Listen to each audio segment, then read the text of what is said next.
नमस्कार दोस्तों। एक विधवा और एक मजदूर की एक ऐसी कहानी जो मजदूर की पूरी जिंदगी ही बदल देती है। रात के 11:30 बज रहे थे। बारिश खूब झमाझम तेजी से पड़ रही थी। एक छोटे से वीरान जगह से एक करोड़ों की गाड़ी पानी को चीरते हुए आकर के एक सुनसान जगह पर खड़ी हो जाती है। गाड़ी में कोई और नहीं था, सिर्फ और सिर्फ एक सफेद कपड़े को पहने हुए एक 38 से 40 साल की महिला बैठी हुई थी। महिला ने देखा कि थोड़ी ही दूर पर एक झोपड़ी है, जिस झोपड़ी में एक लाइट धीरे धीरे जलती हुई नजर आ रही है। महिला के अंदर थोड़ा राहत तो पहुंचा कि जिस जगह पर उसकी गाड़ी बंद पड़ी है वहां कोई ना कोई तो है ही, उसका मदद जरूर कर देगा। महिला क्या करे, ना तो वहां से बुला सकती थी, ना तो उसका आवाज उस झोपड़ी तक पहुंच सकता था और ना ही उसकी गाड़ी अब चल सकती थी। महिला किसी तरीके से करीब 5 मिनट के बाद गाड़ी से नीचे उतरती है और बारिश इतनी तेज थी कि मात्र कुछ ही सेकंड के अंदर महिला का पूरा शरीर पानी से भीग जाता है। महिला गाड़ी के पास तकरीबन 2 मिनट इधर उधर देखती रही और गाड़ी को निहारती रही कि आखिर इतनी लग्जरी गाड़ी, करोड़ों की गाड़ी, अभी हाल ही में मुश्किल से 6 महीने हुए लिए हुए वो बंद कैसे पड़ गई। महिला ने सोचा हो सकता है इत्तेफाक हो या उसके साथ कोई घटना क्यों ना होने वाला हो। महिला ने कार में से अपना मोबाइल फोन निकाला तो मोबाइल फोन में नेटवर्क था ही नहीं। महिला को थोड़ा अजीब लगने लगा, लेकिन हिम्मत जो थी उसकी, महिला वहां से जैसे झोपड़ी की तरफ बढ़ती कि उसका शरीर पूरा ठिठुरने लगा। ठंडक इतनी ज्यादा उसको लग रही थी कि अब उसको कुछ समझ में नहीं आ रहा था, बस यही समझ में आ रहा था कि उसको एक थोड़ा सा आग मिल जाए जहां वो अपना हाथ सेक सके, अपने शरीर को गर्मी दे सके, क्योंकि शरीर ठंड में बहुत ही ज्यादा ठिठुरने लगा था। महिला दबे पांव पहुंचती है उस मजदूर की झोपड़ी के पास और वहां पर खटखटाती है। तकरीबन 3 से 5 मिनट के बीच में दरवाजा खुलता है। दरवाजा खोलने वाला एक 35 साल का मजदूर, जिसके पुराने कपड़े थे और कपड़े कहीं कहीं फटे थे। महिला उस मजदूर को देखती है तो उसकी आंखों में एक ईमानदारी का एक अलग ही तरह का रूप दिखने लगता है। तो महिला समझ जाती है कि उसको डरने की बात नहीं है। जैसे ही दरवाजा खुलता है वो मजदूर आदमी यही पूछता है कि मैडम जी, आप यहाँ कैसे, इतनी रात को कैसे। महिला सीधा कहती है कि मैं ऐसे ही कुछ काम से शहर से आ रही थी और मैं इसी जगह पर जा रही थी कि अचानक से मेरी गाड़ी बंद पड़ गई, मुझे कुछ समझ में नहीं आ रहा है और मैं भीग गई हूँ, मुझे ठंड बहुत ज्यादा लग रही है। मजदूर ने कहा, मैडम आप परेशान मत होइए, मैं कुछ तो व्यवस्था करूंगा, आप अंदर आ जाइए अगर आपको बुरा ना लगे तो। महिला ने कहा, नहीं कोई बात नहीं। महिला उस झोपड़ी के अंदर प्रवेश करती है और एक बगल में जाकर बैठती है। मजदूर कुछ चीजें जो खाना बनाने के लिए लकड़ियां वगैरह रखा हुआ था, उन लकड़ियों को तोड़ तोड़ कर महिला के पास ले जाकर के जलाता है और कहता है कि मैडम मेरे पास साड़ी वगैरह तो है नहीं, अगर आप कपड़ा चेंज कर लो तो सबसे अच्छा होगा, नहीं तो कपड़ा आपका बहुत भीगा है, आप परेशान हो जाओगे। महिला ने कहा, नहीं कोई दिक्कत नहीं, बस आग जलाते रहो, अभी सब कुछ सही हो जाएगा। कपड़ा भीगा है, बारिश बंद पड़ती है, मेरी गाड़ी हो सकता है किसी कारणवश ना चालू हो सकता है अभी चालू हो जाए तो मैं निकल जाऊंगी।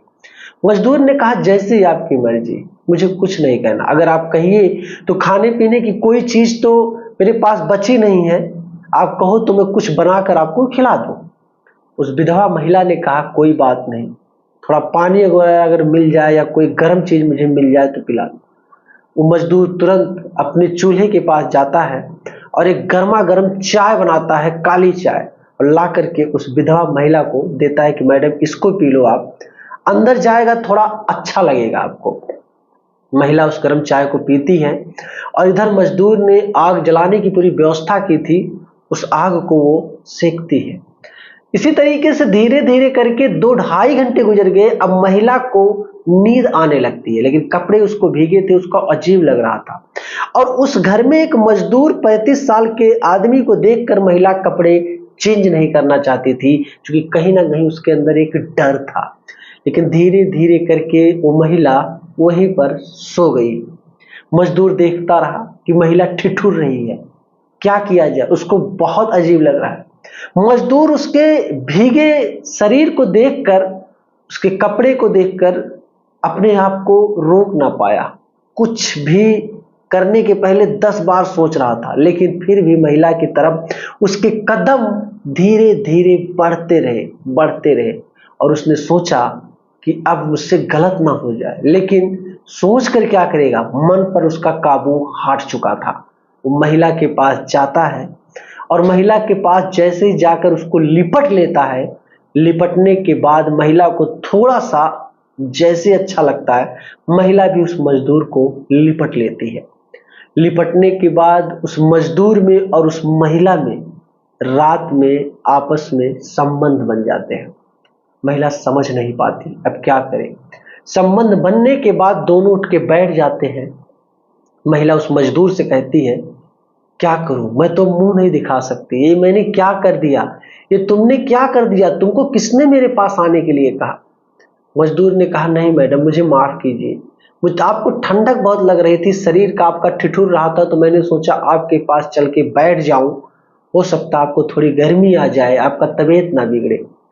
महिला ने कहा, कुछ उठा देना चाहिए था, ये तो हमसे बहुत बड़ा अनर्थ हो गया, मैं एक विधवा हूं, वैसे ही समाज में मुंह नहीं दिखा सकती, अब तो तुमने और भी मुझे अपने नजरों में गिरा दिया।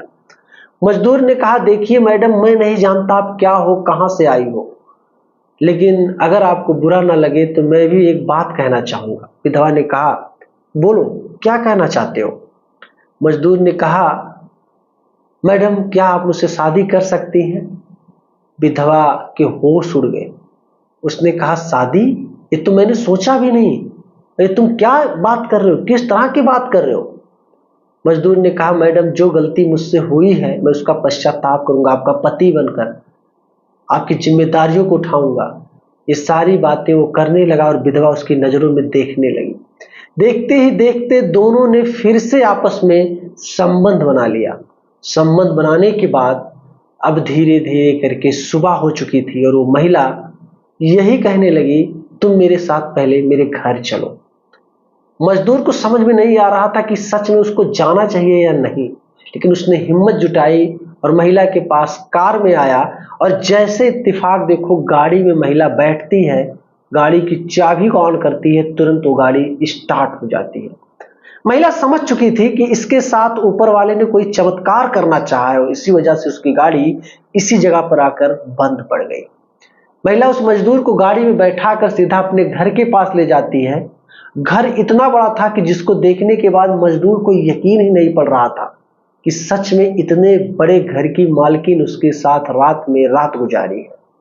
और घर में कोई नहीं, सिर्फ और सिर्फ 2-4 नौकर चाकर और एक बूढ़ी माँ जो उसकी सास थी। उसकी सास ने उस मजदूर को देखा और अपने बहू से पूछने लगी कि बहू, ये कौन है। उस विधवा महिला ने सीधा कहा कि माँ जी, यही समझो कि ये आपका बेटा है, अब ये आपका सेवा करेगा। उस सास को थोड़ा अजीब लगा, लेकिन उसको अपने विधवा बहू पर इतना भरोसा था, वो समझ चुकी थी कि जो भी ये करेगी सही ही करेगी। अब विधवा महिला उस मजदूर को अपने कमरे के पास ले जाती है और वहां पर उससे कहती है कि कुछ कपड़े मेरे पास रखे हुए अलमारी में, चाहो तो उस कपड़े को आप पहन लो और उसके बाद हम बाजार चलेंगे, अभी कुछ खा पी लेंगे, खा पी करके फिर हम लोग आएंगे और जो शादी की बात है उसका डिसीजन अभी हमको सोच समझ कर लेना होगा। मजदूर ने कहा, जैसा मैडम आपकी मर्जी, बस मुझे कभी पुलिस के हवाले मत करना, जेल की सलाखों के पीछे मत भेजना। उस विधवा महिला ने थोड़ा सा मुस्कुराया और कहा, नादान हो क्या, इतना नहीं समझ सकते, मैं ऐसा भला क्यों करूंगी। मजदूर को तब जाकर के थोड़ा अच्छा लगने लगा और ये दोनों खाना पानी खा करके सुबह से ही कार से इधर उधर घूमने लगे। विधवा महिला को भी खूब अच्छा लगने लगा, जो उसकी जिंदगी अब अधूरी पड़ चुकी थी, उस जिंदगी में एक नया सवेरा दिखने लगा। विधवा महिला भी अब उस मजदूर के साथ जिंदगी जीना चाहती थी और उस मजदूर से यही कहने लगी, जैसे ही शाम होता है, कि मेरा साथ मत छोड़ना, मैं तुम्हें पति के रूप में स्वीकार तो कर लूंगी, लेकिन मुझे 2-4 दिन का वक्त दो, मैं तुम्हारे साथ जीना चाहती हूँ, टाइम बिताना चाहती हूँ, उसके बाद फिर मैं तुम्हारी पत्नी बनना चाहूंगी। मजदूर ने कहा, कोई बात नहीं। मजदूर भी उस विधवा महिला के साथ घूमता रहा, हर दिन उसके साथ उसी के घर में उसी के पास सोता रहा और संबंध बनाता रहा। धीरे धीरे करके इसी तरीके से हफ्तों गुजर गए। अब विधवा महिला को यह लगने लगा कि उसे मजदूर को अपना पति बना लेना चाहिए। उसके बाद वो अपने सास से पूरी सच्चाई बताती है और बताने के बाद यही कहती है, माँ जी अगर आपकी आज्ञा हो, आपको बुरा ना लगे, तो मैं इस मजदूर को अपना पति बनाना चाहती हूँ। उस सास ने भी कहा, बेटा जैसी तुम्हारी मर्जी, मेरी तो दुनिया पहले ही लुट चुकी है, मेरा बेटा ही इस दुनिया को छोड़कर चला गया, मुझे कुछ समझ में नहीं आता, जैसे तुम्हें अच्छा लगे वैसा तुम करो। वो विधवा महिला उस मजदूर से शादी कर लेती है, उसको पति के रूप में स्वीकार कर लेती है और आज वो मजदूर उस विधवा महिला का पति बनकर खुश है, अच्छे से दोनों जिंदगी जी रहे हैं और एक बच्चा भी है।